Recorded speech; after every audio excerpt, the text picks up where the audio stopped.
Yo, what's going on, everybody? Welcome back to the channel. Today I'm reviewing Strays. Abandoned on the mean city streets by his low-life owner Doug, a naive but lovable dog named Reggie falls in with a fast-talking, foul-mouthed Boston Terrier and his gang of strays. Determined to seek revenge, Reggie and his new canine pals embark on an epic adventure to get him home and make Doug pay for his dirty deed. This movie is directed by Josh Greenbaum and stars Will Ferrell, Jamie Foxx, Randall Park, Isla Fisher, Will Forte, and more. This was another movie where the trailer got me interested to go check this one out. Will Ferrell is one of my favorite comedians and I love Jamie Foxx, so I decided to check this one out. And this movie is about what I expected it to be. I didn't go into a raunchy R-rated comedy with talking dogs expecting a masterclass of cinema. I went in to have some fun and hopefully have a few good laughs, and that's exactly what I got. Comedy and horror are very subjective genres. Like, what I find funny, you might not find funny. But if you like raunchy, dumb comedy, I think you'll have a good time with this movie like I did. If you like more highbrow, smart comedy, then this movie is probably not made for you. Not saying that all the jokes are dumb, low-hanging fruit, but if you watch the trailer, you'll kind of get a good idea of what you can expect from the movie. Obviously, not every single joke in the movie is going to land, and I would say this movie was probably around like 50-50 for me. The style of comedy in the movie gets a little repetitive, which kind of makes the movie feel a little bit boring in a way. I think one of the most underrated aspects of comedy is unpredictability. When you can kind of start seeing the jokes that they're going to make coming, it starts to get a little stale after a while. The jokes and sequences that hit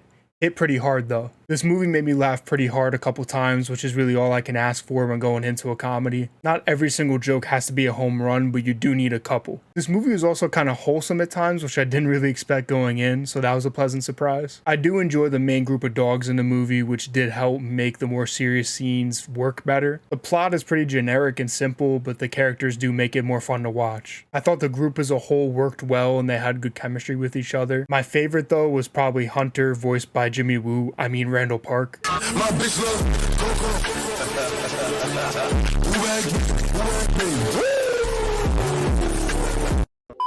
I really enjoyed his dry and awkward comedy. I thought it was a good contrast from the rest of the group. Jamie Foxx's Bug was the other main highlight for me. He's the opposite of Hunter. He's super energetic and in your face while still having that awesome Jamie Foxx charisma. Will Ferrell's also good in the movie. Most of his comedy is kind of just fish out of water stuff, which can be funny at times. He's mainly getting corrupted by Bug and the other strays, and he's trying to figure out his relationship with his owner. Riggle plays a police dog named Rolf, who's a really fun side character that I enjoyed a lot. He doesn't have much screen time, but he makes the most of it. Overall, Strays is a pretty fun watch. Not all the jokes work, but the ones that do are pretty funny. If you're in the mood for a raunchy comedy, this one should scratch that itch. Strays is clocking in at a 65% on the Bravo barometer. Like I said, the movie was what I expected. It didn't disappoint me, and it didn't surprise me either. It's a perfectly average comedy that I had a good enough time watching. The repetitive jokes and the generic plot do bring it down a little bit for me, but let's be real, you're not going into this movie for the plot, so it's really just the jokes getting a little repetitive after a while. But if you saw Strays, let me know what you thought of the movie and my review in the comments below. And don't forget to drop a like on the video and subscribe for more reviews coming soon. Thank you guys so much for watching. I appreciate it as always, and I hope you guys have a great rest of your day. Peace out, everybody.